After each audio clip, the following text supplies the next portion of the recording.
ওম শান্তি। আজ ৩রা অক্টোবর ২০২৪ বাবার অমূল্য মধুর মহাবাক্য শুনব। আজকের মুরলিতে বাবা বলেন, মিঠে মিঠে বাচ্চে। রাবণের কায়দা হলো আসুরি মত, মিথ্যা বলা। বাবার কায়দা হলো শ্রীমত, সত্য বলা। আজকের মুরলির প্রশ্ন, কোন বিষয়ের কথা ভেবে বাচ্চাদের আশ্চর্য হওয়া উচিত? উত্তর, কেমন ওয়ান্ডারফুল এই অসীম জগতের নাটক, যার ফিচার্স, যার অ্যাক্ট সেকেন্ড বাই সেকেন্ড অতিক্রান্ত হচ্ছে, তা আবার হুবহু পুনরাবৃত্ত হবে। এ কেমন ওয়ান্ডার যে একের চরিত্র অন্যের সাথে মেলে না। কত আশ্চর্যজনক পৃথিবীর এই নাটক। দ্বিতীয়ত, অসীম জগতের বাবা এসে কেমনভাবে সমগ্র বিশ্বের সদ্গতি পড়ান, এও এক ওয়ান্ডার। স্বয়ং ভগবান আসেন, এসে সমগ্র বিশ্বের সদ্গতি করান। সমগ্র পৃথিবীর স্টেজটাকেই তিনি পুরানো থেকে নতুন করেন, পরিষ্কার পরিচ্ছন্ন করে রিপেয়ার করে নতুন স্টেজ বানান।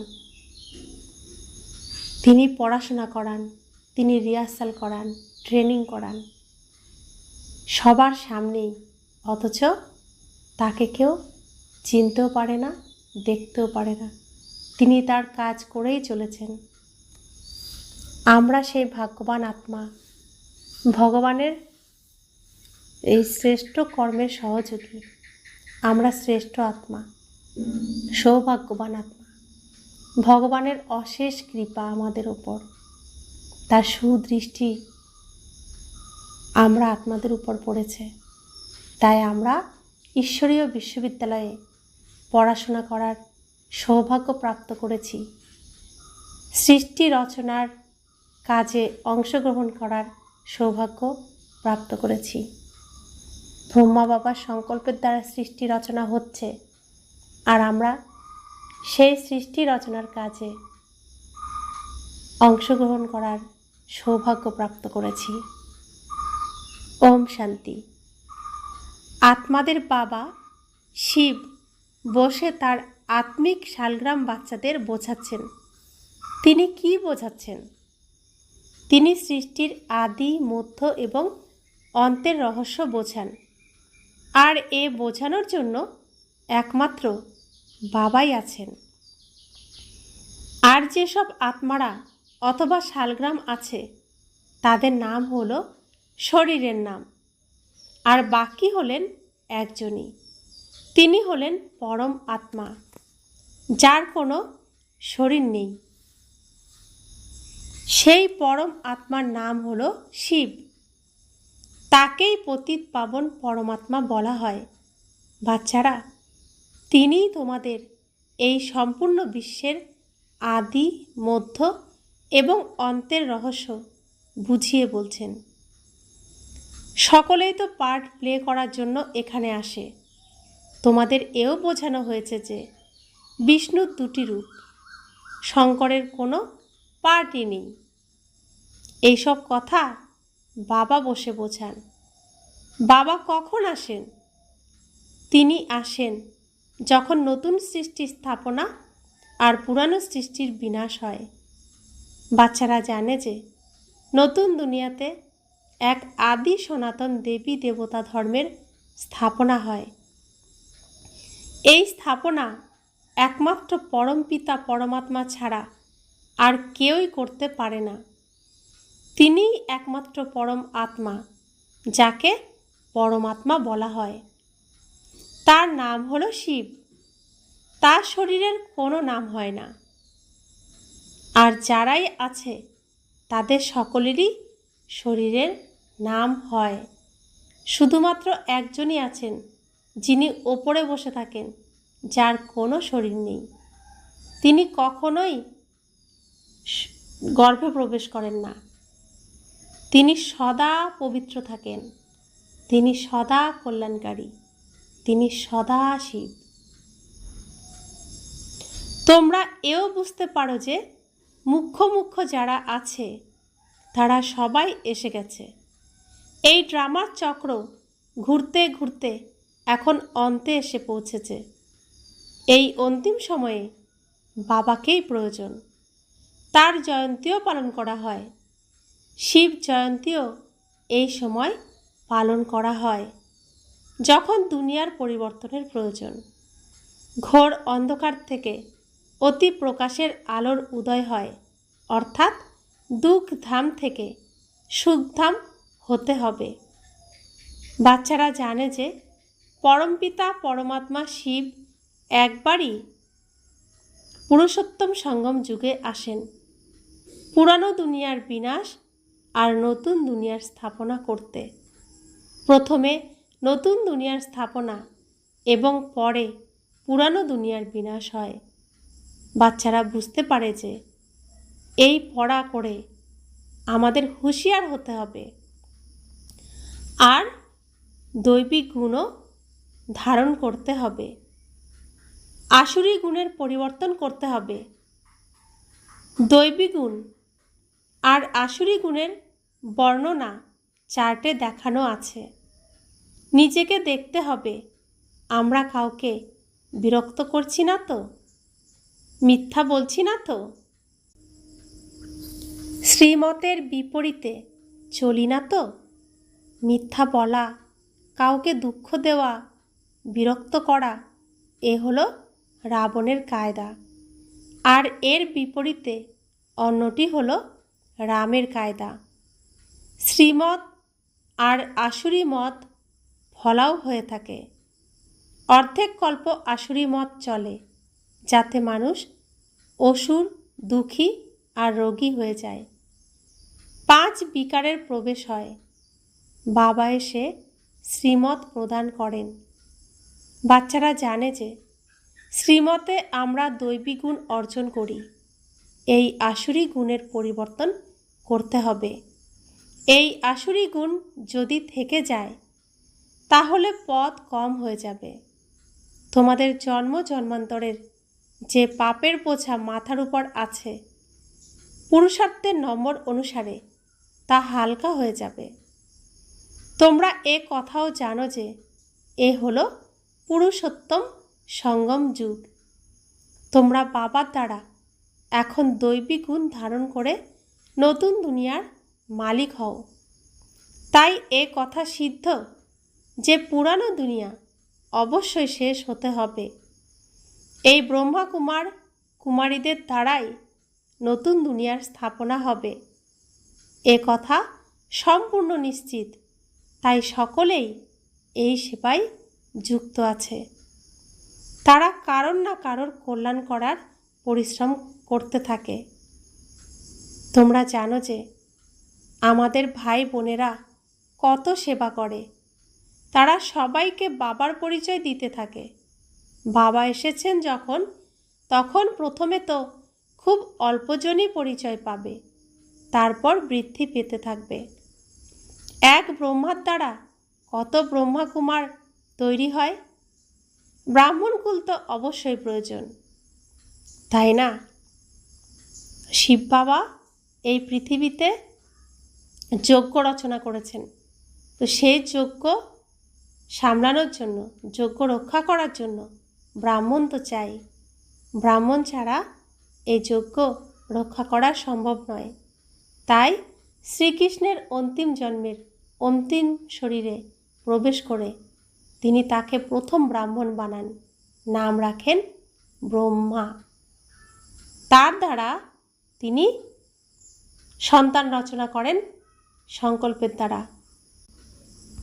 ব্রহ্মার সংকল্পের দ্বারা ব্রহ্মা কুমার ব্রহ্মা কুমারীদের জন্ম হলো ঈশ্বরীয় কুলে।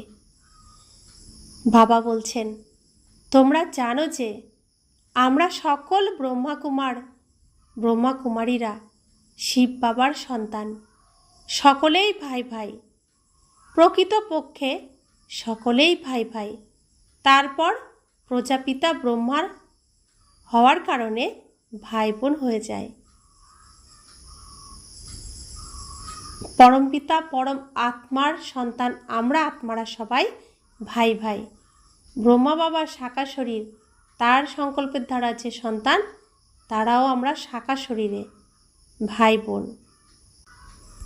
এখানে একটি সম্পর্ক, পিতা মাতা ভাই বোন, আর মাঝখানে কিছুই নেই। আত্মা আত্মা ভাই ভাই, ব্রহ্মা কুমার ব্রহ্মা কুমারী ভাই বোন।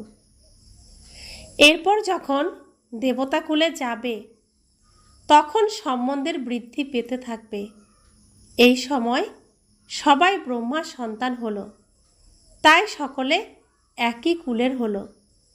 একে কিন্তু ডিনাইস্টি সাম্রাজ্য বলা যাবে না।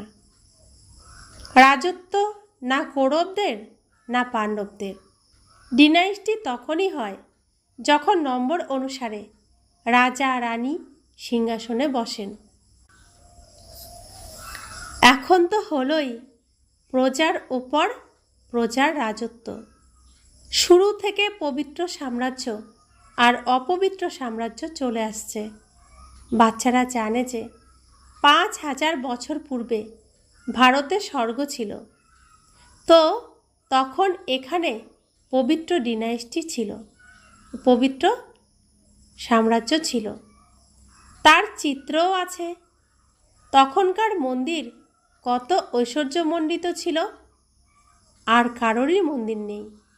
এই দেবতাদেরই অনেক মন্দির রয়েছে।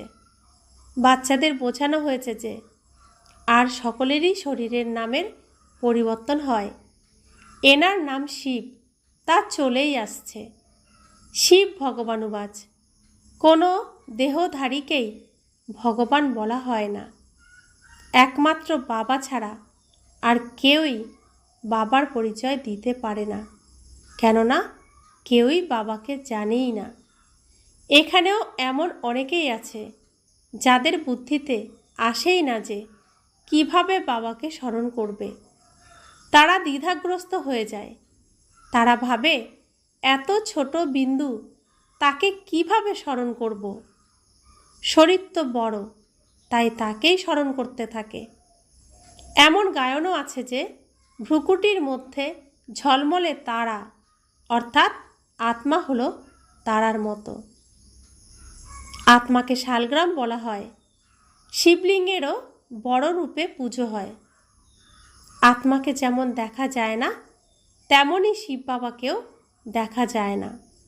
ভক্তিমার্গে বিন্দুর পূজা কিভাবে করবে? কেননা প্রথম প্রথম শিব বাবার অব্যভিচারী পূজা শুরু হয়ে যায়।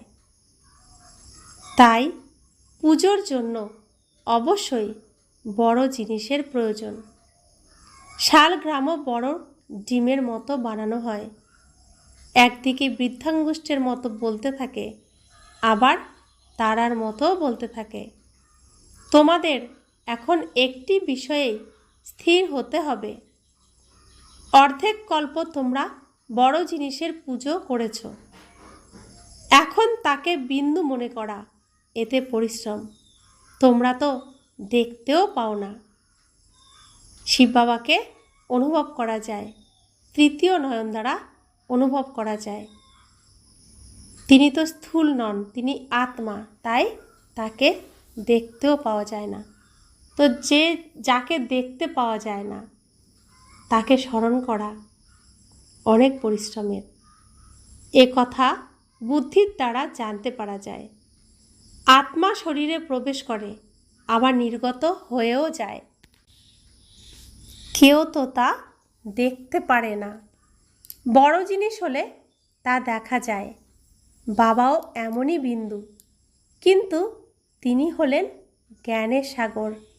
আর কাউকেই জ্ঞানের সাগর বলা হবে না। শাস্ত্র তো হলো ভক্তিমার্গের। এত সব বেদ শাস্ত্র ইত্যাদি কে বানিয়েছে? মানুষ বলে ব্যাসদেব বানিয়েছেন।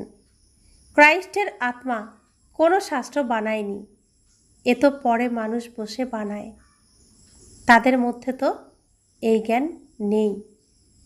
জ্ঞানের সাগর হলেন একমাত্র বাবা। শাস্ত্রে জ্ঞানের কথা বা সদ্গতির কোনো কথা নেই। তো খ্রিস্টান ধর্মের যে বাইবেল রচনা করা হয়, তো খ্রিস্টান ধর্ম স্থাপনের পরে বাইবেল রচনা করা হয়। ইসলাম ধর্মের কোরআনও ইসলাম ধর্ম স্থাপনের পরে রচনা করা হয়, কোনো মানুষই রচনা করেছেন।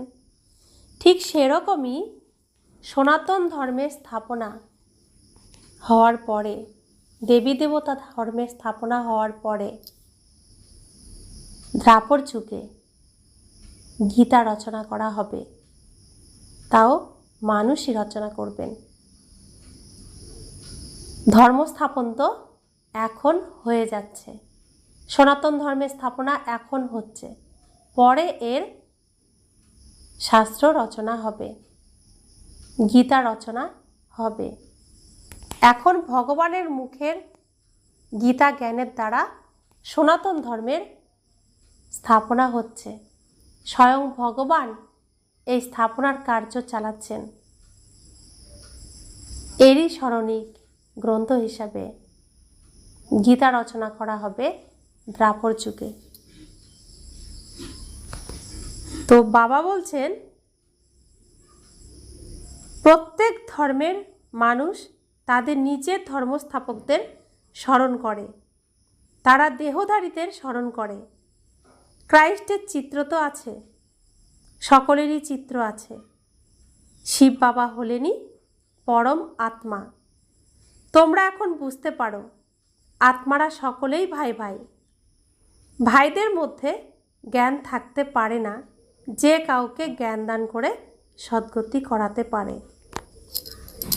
তো মানুষের মধ্যে সেই জ্ঞান নেই, যে জ্ঞানের দ্বারা কাউকে সদ্গতি দান করতে পারে বা করাতে পারে। সদ্গতি করান একমাত্র বাবা, স্বয়ং ভগবান।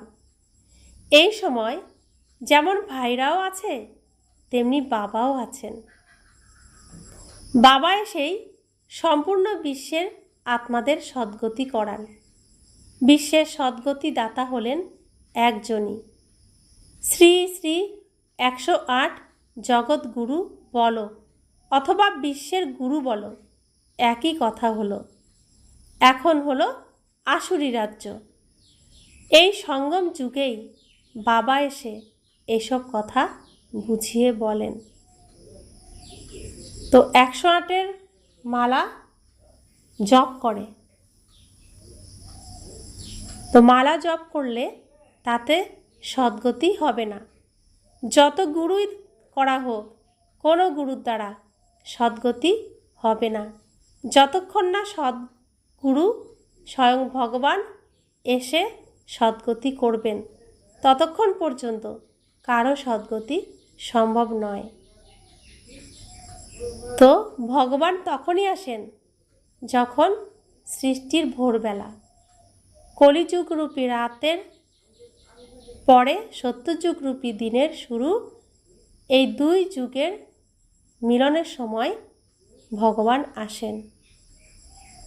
সৃষ্টির ভোরবেলাতে ভগবান আসেন, যাকে বলা হয় সঙ্গম যুগ। তোমরা জানো যে নিশ্চিতভাবেই এখন নতুন দুনিয়ার স্থাপনা হচ্ছে, আর পুরানো দুনিয়ার বিনাশ হবে। এও তোমাদের বোঝানো হয়েছে যে পতিত পাবন হলেন একমাত্র নিরাকার বাবা। কোনো দেহধারী পতিত পাবন হতে পারে না। পতিত পাবন হলেন পরমাত্মাই। যদি পতিত পাবন সীতারামও বলা হয়, তবুও বাবা বুঝিয়েছেন যে ভক্তির ফল প্রদান করতে ভগবানই আসেন।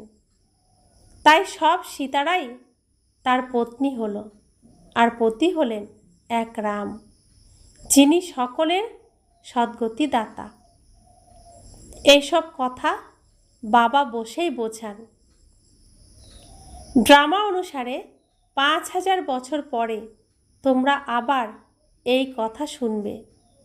এখন তোমরা সকলেই পাঠ গ্রহণ করছো। স্কুলে কতজন পড়াশোনা করে? এই সব নাটক বানানো আছে। যে সময় তোমরা যা পড়ো, যে অভিনয় চলতে থাকে, আবার পরের কল্পে তার পুনরাবৃত্তি হবে। 5000 বছর পরে তোমরা আবার এই পড়া পড়বে। এই ঈশ্বরীয় বিশ্ববিদ্যালয় 5000 বছর পর পর খোলে, যেখানে শ্রেষ্ঠ ভাগ্যবান, খুব সৌভাগ্যবান আত্মারাই পড়ার সুযোগ পায়। এই অনাদি নাটক বানানো আছে। যাই দেখবে সেকেন্ড বাই সেকেন্ড নতুন জিনিস দেখতে পাবে। এই চক্র ঘুরতে থাকবে। তোমরা নতুন নতুন বিষয় দেখতে থাকবে। তোমরা এখনও জানো যে এ হলো 5000 বছরের ড্রামা, যা চলতেই থাকছে। এর ডিটেল তো অনেকই। মুখ্য মুখ্য বিষয় বুঝিয়ে বলা হয়। যেমন বলা হয় পরমাত্মা সর্বব্যাপী। বাবা বোঝান যে আমি সর্বব্যাপী নই। বাবা এসে নিজের আর এই রচনার আদি, মধ্য এবং অন্তের পরিচয় দেন। তোমরা এখন জানো যে বাবা প্রতি কল্পে কল্পে আমাদের অবিনাশী উত্তরাধিকার দিতে আসেন। এমন মহিমাও আছে যে ব্রহ্মার দ্বারা স্থাপনা। এটা খুব সুন্দরভাবে বোঝানো আছে। বিরাট রূপেরও তো অর্থ থাকবে, তাই না? কিন্তু বাবা ছাড়া এই কথা কেউ বোঝাতে পারবেন না। চিত্র তো অনেকই আছে, কিন্তু একটিও বোঝার মতো ক্ষমতা কারোর কাছেই নেই। উঁচুর থেকে উঁচু হলেন শিব বাবা। তারও চিত্র আছে, কিন্তু কেউই তাকে জানতে পারে না। আচ্ছা, এরপরে সূক্ষ্মবতন আছে, তাকে না হয় ছেড়ে দাও, তার দরকার নেই। এখানকার হিস্ট্রি, জিওগ্রাফি বোঝার, ওটা হলো সাক্ষাৎকারের বিষয়। এখানে যেমন এনার মধ্যে বাবা বসে বোঝান, এখানে যেমন ব্রহ্মা বাবার মধ্যে শিব বাবা বসে বোঝান, তেমনি সূক্ষ্মবতনে এনার কর্মাতীত শরীরে মিলিত হন অথবা বলেন। বাকি ওখানে তো এই পৃথিবীর হিস্ট্রি জিওগ্রাফি নেই। হিস্ট্রি জিওগ্রাফি হলো এখানের। ওম শান্তি। বাচ্চাদের বুদ্ধিতে বসে গেছে যে সত্যযুগে যে দেবী দেবতারা ছিলেন তাদের 5000 বছর হয়ে গেছে। এই আদি সনাতন দেবী দেবতা ধর্মের স্থাপনা কিভাবে হয়েছিল এও কেউ জানে না। আর অন্য ধর্মের স্থাপনার বিষয় তো সবাই জানে। তো সনাতন ধর্মের স্থাপনা কিভাবে হয়েছিল তা কেউই জানে না। তো শাস্ত্রের মধ্যে বিভিন্নজন বিভিন্ন রকমের রূপকথা বানিয়েছেন, যেহেতু সত্য কারোরই জানা নেই। সেই সম্বন্ধে বই ইত্যাদি অনেকই আছে। তো অন্যান্য ধর্মের স্থাপনার বিষয়ে বই অনেকই আছে, আর তা অ্যাকুরেটই আছে। এ তো লাখ বছরের কথা হতেই পারে না। এ তো সম্পূর্ণ ভুল। কিন্তু মানুষের বুদ্ধি কোনো কাজই করে না। বাবা সমস্ত বিষয়ই বুঝিয়ে বলেন, মিষ্টি মিষ্টি বাচ্চারা, তোমরা খুব ভালোভাবে ধারণ করো। তো যে শাস্ত্র রচনা হয়েছে আর বিভিন্ন ধর্মের স্থাপন হয়েছে, সে ধর্ম কত বছর আগে স্থাপন হয়েছে তা তো সবার জানা। তাহলে এই বিভিন্ন ধর্ম স্থাপনের আগে পৃথিবীতে কি হয়েছিল? তো দেবতারা কখন ছিল? নিশ্চয়ই লক্ষ বছর আগের নয়। আমাদের কাছে কয়েক হাজার বছরের কথা আছে, লক্ষ বছরের কথা তো নেই। বিভিন্ন ধর্ম স্থাপন হয়েছে লক্ষ বছর আগে, তা তো লেখা নেই। কয়েক হাজার বছর আগে হয়েছে। তো বাবা বলছেন কয়েক হাজারও ঠিক নয়, কয়েক শতক আগে। যীশুখ্রিস্টের জন্ম কখন হয়েছে, ধর্ম স্থাপন কখন হয়েছে, বৌদ্ধের জন্ম কখন হয়েছে, ইব্রাহিমের জন্ম কখন হয়েছে, সবার কাছেই সাল তারিখ আছে। এ লক্ষ বছর আগের কথা নয়। তাহলে তার আগে কি ছিল? দেবতারাই ছিল। তো সে তো লক্ষ বছর আগের কথা নয়। এখানেই তো হিসেব বেরিয়ে আসে। তাই বাবা বলছেন, বাবা আমাদের সম্পূর্ণ ভুল ভ্রান্তি ঠিক করতে আসেন। তা আমরা এখন দেখছি সত্যিই তো যীশুখ্রিস্টের জন্ম তো লক্ষ বছর আগে হয়নি, বৌদ্ধের জন্মও লক্ষ বছর আগে হয়নি, ইব্রাহিমের জন্মও লক্ষ বছর আগে হয়নি। তাহলে তাদের আগে কারা ছিল? নিশ্চয়ই দেবী দেবতারা ছিল। তাহলে এখানে লক্ষ বছরের তো কোনো কথাই নেই। এ তো লাখ বছরের কথা হতেই পারে না। আর হিসেবও এখানে মিলে যাচ্ছে। এ তো সম্পূর্ণ ভুল। কিন্তু মানুষের বুদ্ধি কোনো কাজই করে না। বাবা সমস্ত বিষয়ই বুঝিয়ে বলেন, মিষ্টি মিষ্টি বাচ্চারা, তোমরা খুব ভালোভাবে ধারণ করো। মুখ্য বিষয় হলো বাবাকে স্মরণ। এ হলো স্মরণের দৌড়। কেউ একা একা দৌড়ায়, কেউ আবার একত্রে জোড়া বেঁধে দৌড়ায়। এখানে যে জোড়া আছে তারা একত্রে দৌড় লাগানোর অভ্যাস করে। তারা মনে করে সত্যযুগেও এমনই একত্রে জড়ি হয়ে যাবে। এই জোড়া কাদের কথা বলছে আর একা একা কাদের কথা বলছে বাবা? না, কোনো স্বামী স্ত্রী জোড়া একটা যুগল আসে, আবার কেউ স্বামী আসে স্ত্রী আসে না, একা। আবার কেউ স্ত্রী আসে স্বামী আসে না। তো একা একাও দৌড়ায়, আবার কেউ জোড়াও দৌড়ায়। তো যারা জোড়া যুগল একসাথে এই জ্ঞানের রাস্তায় দৌড়ায়, তারা অনেকে ভাবে যে সত্যযুগে গিয়েও একত্রে জড়ি হয়ে যাবে। যদিও নাম রূপের পরিবর্তন হয়ে যায়, ওই শরীর তো আর পাওয়াই যায় না। এই শরীর তো থাকবে না, নতুন শরীর থাকবে, আত্মা একই থাকবে। তো সেখানে যদি সমান সমান পুরুষার্থ হয়, সমান সমান যোগ্যতা থাকে, তবে জোড়া হবে।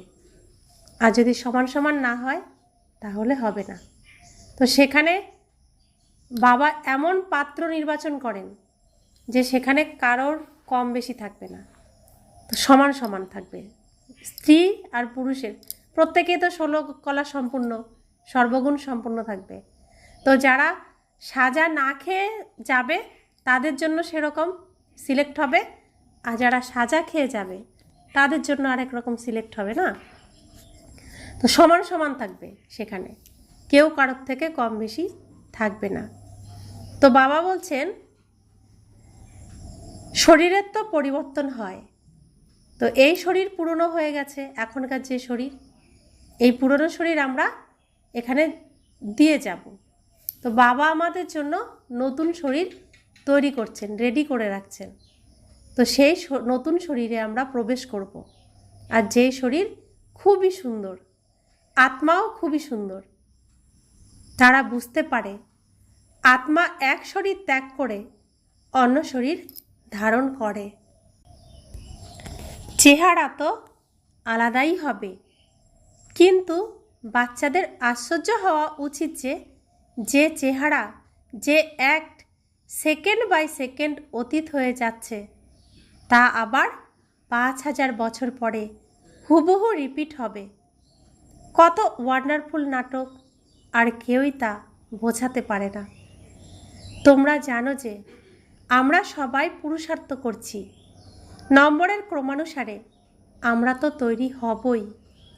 সকলেই তো আর কৃষ্ণ হবে না, সকলের ফিচার্স ডিফারেন্ট হবে। কত বড় ওয়ান্ডারফুল নাটক এটা। একের ফিচার অন্যের সাথে মেলে না। তো ভগবান এই সৃষ্টির নাটক কত সুন্দর রচনা করেছেন।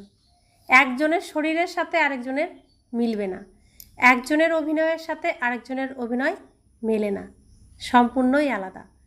মা বাবা আলাদা, সন্তান আলাদা, স্বামী আলাদা, স্ত্রী আলাদা, প্রত্যেকেই আলাদা, কারোর সাথে কারো মেলে না। হুবহু এই খেলাই রিপিট হয়ে থাকে। এইসব কথা ভাবলে আশ্চর্য হতে হয়।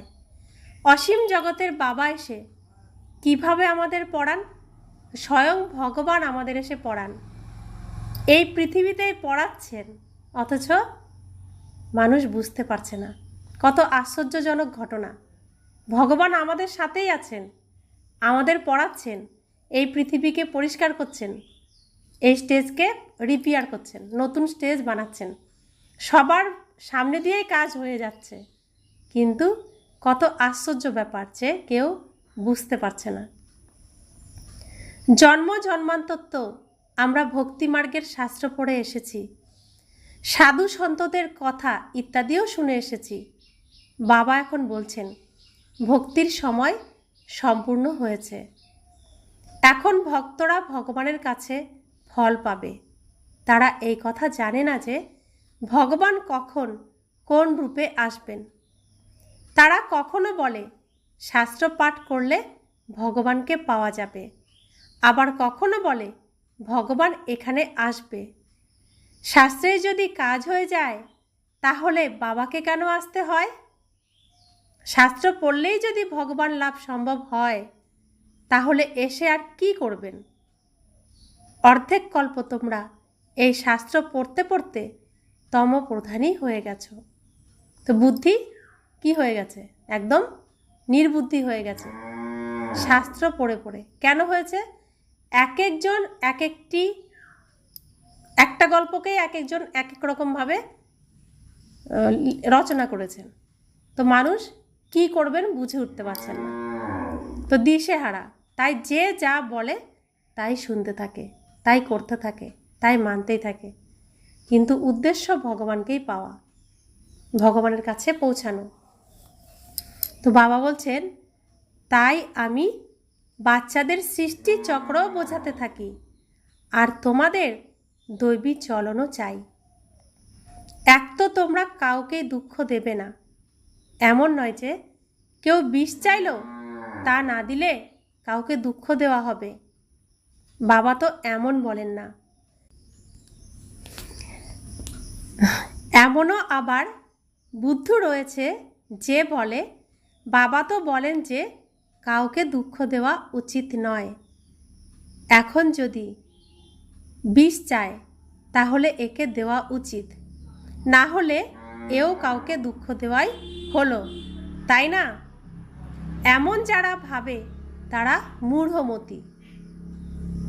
বাবা তো বলেন তোমাদের অবশ্যই পবিত্র হতে হবে। আসুরি চলন, আচার আচরণ আর দৈবী চলনের তফাৎ বোঝার প্রয়োজন। মানুষ তো এও বোঝে না। তারা বলে দেয় আত্মা নির্লিপ্ত, যা কিছুই করো, যা কিছুই খাও বা পান করো, বিকারে যাও, কোনো ক্ষতি নেই। এমনও অনেকে শেখায়, এমন অনেক গুরু আছে যারা এসব শেখায়। কত মানুষ ধরে নিয়ে আসে।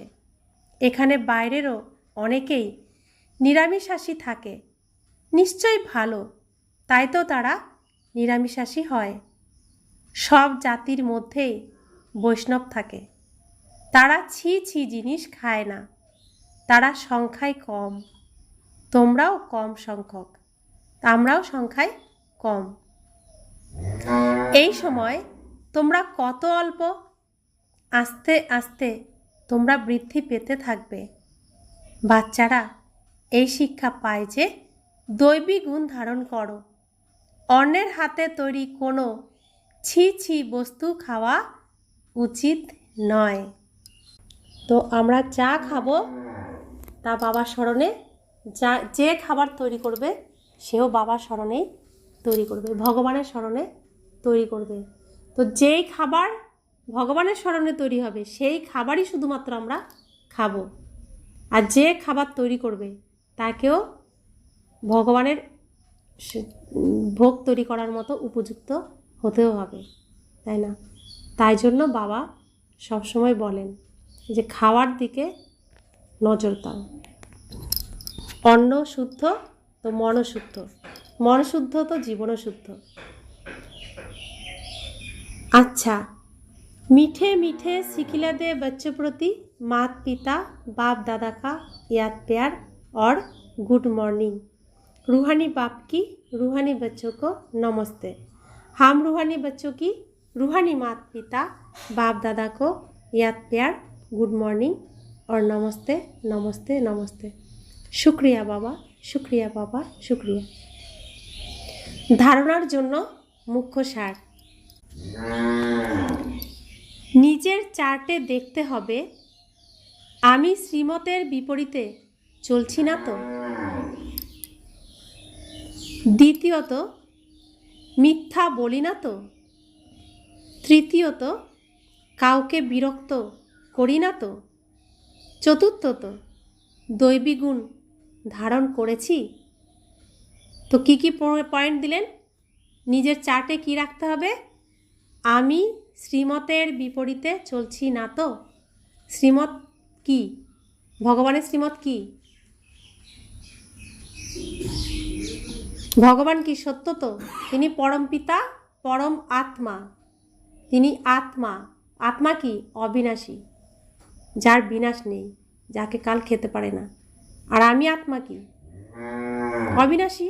আমারও মৃত্যু নেই, আমি অমর। আমাকে কাল খেতে পারে না, তরোয়াল কাটতে পারে না, হাওয়া ওড়াতে পারে না, জল ডোবাতে পারে না, আগুন পোড়াতে পারে না। আমার বিনাশ নেই।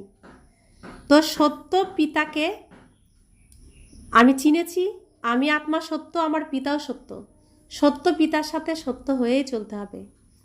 তো বাবা কি বলছেন? অমৃতবেলা উঠতে হবে, তার সঙ্গে কথা বলতে হবে, তার থেকে বরদান নিতে হবে, নিজের ভাগ্যকে সৌভাগ্যে পরিণত করতে হবে। তাহলে অমৃতবেলা কখন? তো আমাকে সেই সময় উঠতে হবে প্রতিদিন। তো উঠবো তো সত্যি বলবো যে হ্যাঁ উঠেছি, উঠিনি তো সত্যি বলবো উঠিনি। সত্য পিতার সাথে ছলনা কখনোই চলবে না। তারপরে মিথ্যা বলা, সত্যর সাথে সত্যই, মিথ্যা স্থান নেই। কাউকে বিরক্ত করা এটাও আমাদের শ্রীমত নয়। ভগবান এসেছেন, কোথায় এসেছেন? এই নোংরা দুনিয়ায়, যেখানে সবার মনে বিষে ভরা, সেই নোংরার মধ্যে তিনি এসেছেন সবার মনের সমস্ত বিষ পরিষ্কার করার জন্য, তাই তো? তো আমরা, আমাদের মধ্যে আসরিক গুণ আছে, আমাদের অভ্যাস কাউকে বিরক্ত করা। কিন্তু বাবা কি বলছেন? সবাইকে শান্তি দাও, অশান্তি কারোকে দেবে না, অশান্তি কারোর সাথে করবে না। তো আমাকে কি করতে হবে? কেউ বিরক্ত করলেও তাকে শান্তি দিতে হবে। হ্যাঁ, আমরা পারছি না, কিন্তু ধীরে ধীরে পারবো। আমাদের এই পুরুষার্থের দ্বারা, এই প্র্যাকটিসের দ্বারা পারবো। তারপরে কি বললেন? দৈবী গুণ ধারণ করেছি। তো ভগবান কেন এসেছেন পৃথিবীতে? অসুর থেকে আমাদেরকে দেবতা বানাতে এসেছেন। তো আসরিক গুণ ত্যাগ করিয়ে এই ঈশ্বরীয় কুলে আমাদের জন্ম দিয়েছেন। তো ঈশ্বরীয় কুলে আমরা এখন ব্রহ্মার সন্তান হয়ে গেছি। ব্রহ্মার সংকল্পের দ্বারা যে সৃষ্টি রচনা হচ্ছে, আমরা সেই কাজের সহযোগী হয়ে গেছি। তো ব্রহ্মার কুমার হয়েছি, ব্রহ্মার কুমারী হয়ে গেছি আমরা। তো আমাদের ঈশ্বরীয় কুলে নতুন জন্ম হয়েছে। তো অসুর থেকে আমরা কি হলাম? মানুষ। আমাদের হুঁশ ফিরে আসছে যে আমরা কি করতাম আর কি করা উচিত। তো এটা আমাদের কি করেছেন?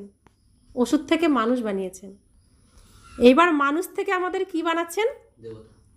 দেবতা বানাচ্ছেন। কেন বানাচ্ছেন? যেহেতু দেবতার রাজ্য, শ্রীকৃষ্ণের রাজ্য এই পৃথিবীতে আসতে চলেছে। আর শ্রীকৃষ্ণর সাথে, শ্রীকৃষ্ণর রাজ্যে যেতে হলে শ্রীকৃষ্ণর মতো গুণ ধারণ করেই আমাদেরকে যেতে হবে। শ্রীকৃষ্ণর মতোই অভিনয় করতে হবে। তো অসুরের মতো অভিনয় করলে, একটা অংশ যদি আসরিক কোনো গুণ থাকে, তাহলে সে শ্রীকৃষ্ণের রাজ্যে যেতে পারবে না। শ্রীকৃষ্ণের রাজ্যে যেতে গেলে এখানেও তাকে 16 কলা সম্পূর্ণ, সর্বগুণ সম্পন্ন, সম্পূর্ণ নির্বিকারী আর অহিংসা তাকে ধারণ করতে হবে। আর আত্মার মধ্যে পুরুষ, উত্তম পুরুষ হয়ে উঠতে হবে।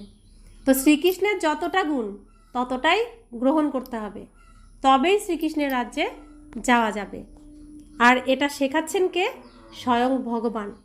স্বয়ং ভগবান এসে আমাদেরকে এই ট্রেনিং করাচ্ছেন, রিহার্সাল করাচ্ছেন যে শ্রীকৃষ্ণ এমন ছিলেন, তোমাকে এমন এমন করতে হবে, সমস্ত দৈবিগুণ তোমাকে ধারণ করতে হবে। তা আমাকে চেক করতে হবে আমি কতটা আসরিক গুণ ত্যাগ করেছি, কতটা দৈবিগুণ ধারণ করেছি। আর সেটা ভগবান প্রতিদিন আমাদের চেক করান। তার শ্রীমত মেনে আমাদের নিজেকে পরিবর্তন করতে হবে। দ্বিতীয় ধারণা, এই ঈশ্বরীয় পাঠের সাথে সাথে দৈবী চলন ধারণ করতে হবে, অবশ্যই পবিত্র হতে হবে, কোনো ছিছি বস্তু খাবে না। তো বাবা এখন খাওয়ার দিকে খুব জোর দিয়েছেন, কারণ যদি নিজের মধ্যে পরিবর্তন আনতে হয় সবার প্রথমে খাবারের পরিবর্তন আনতে হবে। শুদ্ধ খাবার, ভগবানের স্মরণে রান্না করা খাবার খেতে হবে। যে কোনো কিছু আমরা খাই সেটা ভগবানের স্মরণে যেন খাই। খাওয়ার সময়ও ভগবানকে স্মরণ করে, বাবাকে স্মরণ করে, রান্না করার সময়ও ভগবানকে স্মরণ করে। জল খাই তবুও তাকে স্মরণ করেই খাবো। যা কিছুই আমরা গ্রহণ করি এই শরীরকে দিই, সবটাই ভগবানের স্মরণে যেন হয়। সম্পূর্ণ বৈষ্ণব হতে হবে। বৈষ্ণব অর্থাৎ বিষবিহীন, কোনো রকম বিষ যেন না থাকে। কোনো বিকার, কাম, ক্রোধ, লোভ, মোহ, অহংকার, মন খারাপ, রোগ, শোক, অপমান, অভিমান, ঋণ, বিভিন্ন রকমের অসুর আছে যারা আমাদেরকে আষ্টে পৃষ্ঠে বেঁধে রেখেছে। এই আসুরিক গুণগুলোকে আমাদের ছাড়তে হবে। আমাদেরকে সম্পূর্ণ বিষ থেকে মুক্ত করতে হবে। আমার সমস্ত বিষ কোথায় ঢালবো? বাবার কাছে সমর্পণ করে দিতে হবে। আমার যা পরিস্থিতি তাকে জানিয়ে দিতে হবে যে বাবা আমার এই পরিস্থিতি, এই পরিস্থিতির থেকে আমি নিজেকে মুক্ত করতে পারছি না, এ তুমিই রাখো, আমাকে এসবের থেকে তুমি মুক্ত করো, এ আমার ক্ষমতা নেই, ক্ষমতার বাইরে, এ তুমি করো। যার যেরকম পরিস্থিতি তাকে দিয়ে দিতে হবে। তিনি রোগশোকও ভালো করবেন, ঋণ মুক্ত করবেন, অশান্তি মুক্ত করবেন, দুঃখ মুক্ত করবেন, সমস্ত কিছুর থেকে তিনি মুক্ত করতে এসেছেন। তো আমাকে তার শ্রীমতে থেকে এই সমস্ত কিছুর থেকে মুক্ত হতে হবে। সম্পূর্ণ বৈষ্ণব হতে হবে, বিষ্ণু হতে হবে, তবে আমরা বিষ্ণু রাজ্যে যেতে পারবো। বিষ্ণু রাজ্য অর্থাৎ বিষবিহীন নারী পুরুষের রাজ্য, বিষবিহীন নারী পুরুষের সংসার। সেটাই হলো বিষ্ণু সংসার, লক্ষ্মীনারায়ণের সংসার, যেখানে আমরা যেতে চলেছি আর যেই সংসার এই পৃথিবীতে আসতে চলেছে। তো বাবা বলছেন স্মরণের দৌড় লাগাতে হবে। তো কাকে স্মরণ করতে হবে? পরমপিতা পরমাত্মাকে। কী রূপে স্মরণ করতে হবে অরুণ ভাই? কী রূপে স্মরণ করতে হবে? বাবাকে কী রূপে স্মরণ করতে হবে?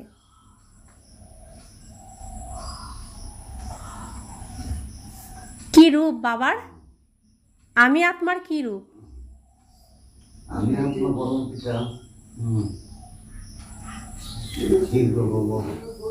আমি আত্মার কি রূপ?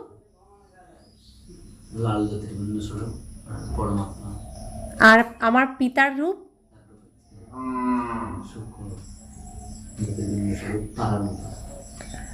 আমার বাবা যেমন দেখতে আমিও তেমন দেখতে, আমার শরীর যেমন দেখতে আমার বাবা মায়ের শরীরও তেমন দেখতে।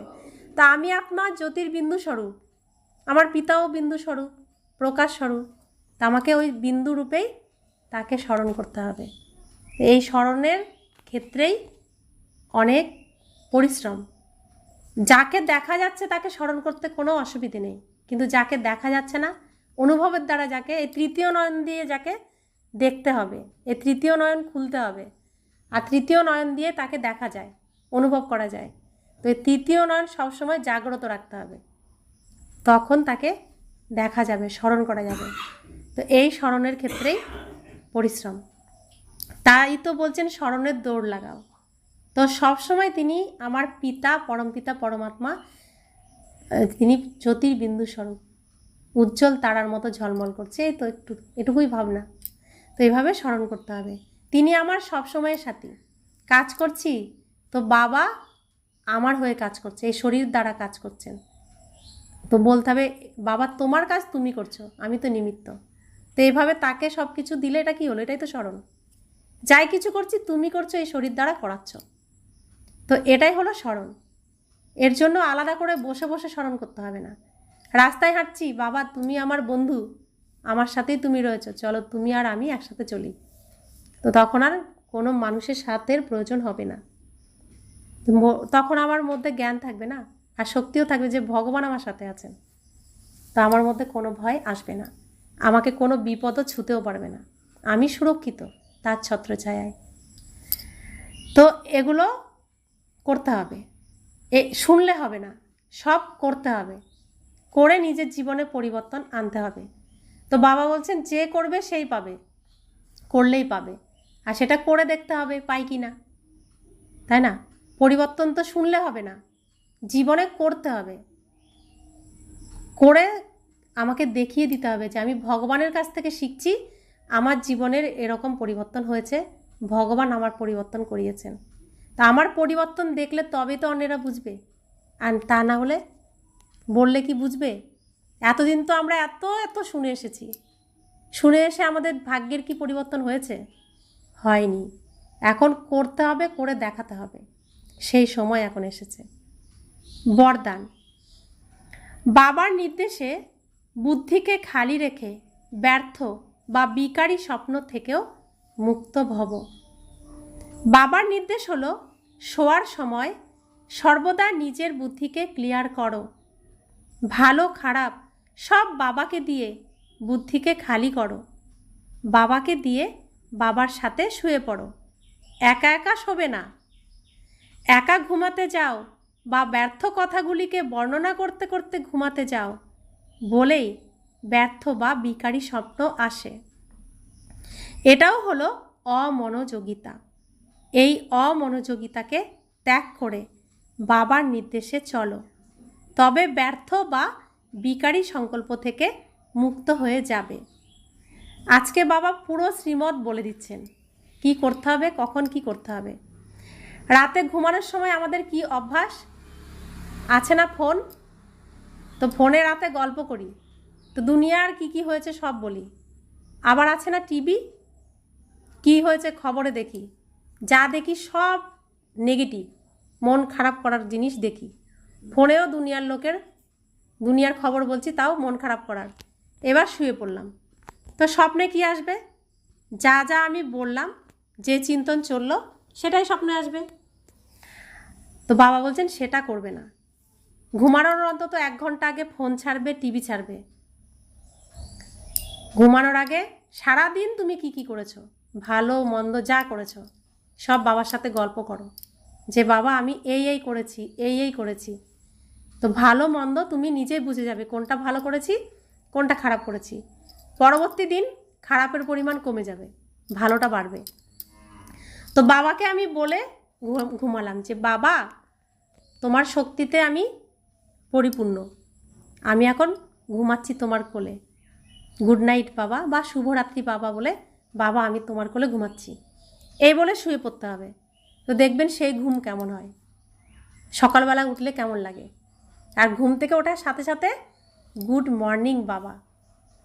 তো ঘুমালাম বাবার সাথে, দিন শুরু করলাম বাবার সাথে। তো খারাপ কি আমার কাছে আসতে পারবে? আমার কি ক্ষতি করতে পারবে কিছু? কোনো খারাপ প্রভাব আসবে? আসবে না। তো এটাকেই বলছে যে যোগযুক্ত, বাবার সাথে সবসময় যোগ থাকা, তার সাথে যোগাযোগ থাকা। আর কিছু করতে হবে? টাকা পয়সা খরচ করতে হবে? কোথাও যেতে হবে? কিছুই না, শুধু মনটাকে পরিবর্তন করতে হবে। সব বাবার সাথে, ভগবানের সাথে। ভগবানের সাথে ঘুম থেকে ওঠা, ভগবানের সাথে খাওয়া, ভগবানের সাথে স্নান করা, ভগবানের সাথে কাজ করা, ভগবানের সাথে ঘুরতে যাওয়া, ভগবানের সাথে ঘুমানো, ভগবানের সাথে পড়াশোনা করা, সবটাই তার সাথে। তো তিনি সর্বক্ষণের সাথী হয়ে গেলেন। তাহলে এই দুনিয়ার, আসরিক দুনিয়ার কোনো খারাপ আমাকে আর প্রভাবিত করতে পারবে না। আমার সাথে কে ভালো ব্যবহার করলো, কে সম্মান দিল কি দিল না, তার উপর কোনো কিছুই নির্ভর করবে না। স্বয়ং ভগবান আমার সাথী, আর কি চাই, তাই না? স্লোগান, সৌভাগ্যবান আত্মারাই সত্যিকারের সেবার দ্বারা সকলের আশীর্বাদ প্রাপ্ত করে। তো সৌভাগ্যবান কারা? সৌভাগ্যবান তারা যাদেরকে ভগবান খুঁজে খুঁজে এনে এই ঈশ্বরীয় বিশ্ববিদ্যালয়ে নিয়ে এসেছেন। এনে কি শিক্ষা দিচ্ছেন? দান করা শেখাচ্ছেন। আমরা দান করা শিখেছি, এখানেই শিখেছিলাম। তো বাবাকে ভুলে যাওয়ার কারণে বাবার শিক্ষাও ভুলে গেছি। আমরা কি দান করতাম? ধন দান করতাম, তাই তো, অন্ন বস্ত্র এসব দান করতাম। তো বাবা বলছেন, তোমাকে কি শিক্ষা দিয়েছি আর তুমি কি করছো? কিসের দান দিতে বলছেন বাবা? কোন ধন দান করতে বলছেন? ভগবানের জ্ঞান ধন দান করতে বলছেন, শুভ ভাবনা দান করতে বলছেন। সকলের জন্য ভালো ভাবো, কাউকে অভিশাপ দেবে না, কারোর ক্ষতির চিন্তা করবে না, কারোর নিন্দা করবে না। সবাইকে শুভ ভাবনার দান দাও, যে ওর জীবনে যেন শান্তি ফিরে আসে, ও যেন খুব সুখী হয়ে যায়, ও সমস্ত খারাপের থেকে মুক্ত হয়ে যায়। এইসব শুভ শুভ ভাবনা প্রত্যেকের জন্য ভাবো। তো এটা হচ্ছে সব থেকে বড় দান। কিসের দান? মন থেকে সকলের জন্য ভালো ভাবা, এটা হচ্ছে সব থেকে বড় দান। এর জন্য কোনো পয়সা লাগবে? কোথাও যেতে হবে? ঘরে বসেই তো করা যাবে। তো আমার শুভ ভাবনার দ্বারাও জীবন পরিবর্তন হবে, যেটা আমি ধন দিয়ে কখনো করতে পারবো না। কারণ আমি একজনকে ধন দিয়ে কত দিতে পারবো? তার জীবনের পরিবর্তন আমি ধন দিয়ে করতে পারবো না। কিন্তু আমি যখন বলবো যে ও খুব সুখে থাকুক, ও সমস্ত অশান্তি থেকে মুক্ত হয়ে যাক, ও খুব শান্তিতে থাকুক, আমার ওই শুভ ভাবনার জন্য ওর জীবনের শান্তি সুখ ফিরে আসবে। তা আমাদেরকে এই দান করতে হবে। তো এত সুন্দরভাবে কে শেখাবেন? তো আমরা সেই সৌভাগ্য প্রাপ্ত করেছি যেখানে ভগবান আমাদেরকে শেখাচ্ছেন। এর জন্য আমরা সৌভাগ্যবান আত্মা, যারা ভগবানের কাছে শিক্ষা গ্রহণ করছি, ভগবানের কাছে পড়াশোনা করছি, পড়াশোনা করার সুযোগ পেয়েছি। এই ঈশ্বরীয় বিশ্ববিদ্যালয় 5000 বছর পর পর খোলে, আর 5000 বছর পর পর কোটি কোটি আত্মার মধ্যে থেকে কতিপয় কেউ এই ঈশ্বরীয় বিশ্ববিদ্যালয়ে পড়াশোনা করার সুযোগ পায়, ভগবানের সাথে থাকার সুযোগ পায়। তো দুনিয়া কি করলো তা আমার দেখে তো কোনো লাভ নেই। আমি পরমাত্মার স্বয়ং ভগবানের সাথে থাকছি। তিনি নিজে এসে তার পরিচয় দিয়েছেন, আমি তোমার পিতা। আমি মেনে নিয়েছি, হ্যাঁ তুমি আমার পিতা, তুমি আমার বাবা। তা আমরা তাকে বাবা মানি, তার সন্তান হয়েছি, তার শ্রীমত মানি। আর আমাদের দুর্ভাগ্যকে আমরা সৌভাগ্যে পরিণত করেছি, আমাদের জীবনে পরিবর্তন এসেছে। তাই বাবা বলছেন, এই যে সুখ শান্তি আমরা এখানে প্রাপ্ত করেছি, এই পথ সবাইকে দেখাও। পরমাত্মা অনেক লাইটের কিরণের নিচে আমাদেরকে রেখেছেন, আর দুনিয়া রয়েছে অজ্ঞান অন্ধকারে। তারা অন্ধকারে ঘুমাচ্ছে, আর আমরা আলোর নিচে, ভগবানের কিরণের নিচে রয়েছি, ছত্রছায়ার নিচে রয়েছি। এই আলো অন্যদেরকে দেখাতে হবে, অন্যদের ঘুম ভাঙাতে হবে। তাই বলছেন বাবা যে যারা সৌভাগ্যবান আত্মা, তারাই সত্যিকারের সেবার দ্বারা সকলের আশীর্বাদ প্রাপ্ত করবে। তা আমরা প্রত্যেককে সুখ শান্তির এই রাস্তা দেখাবো।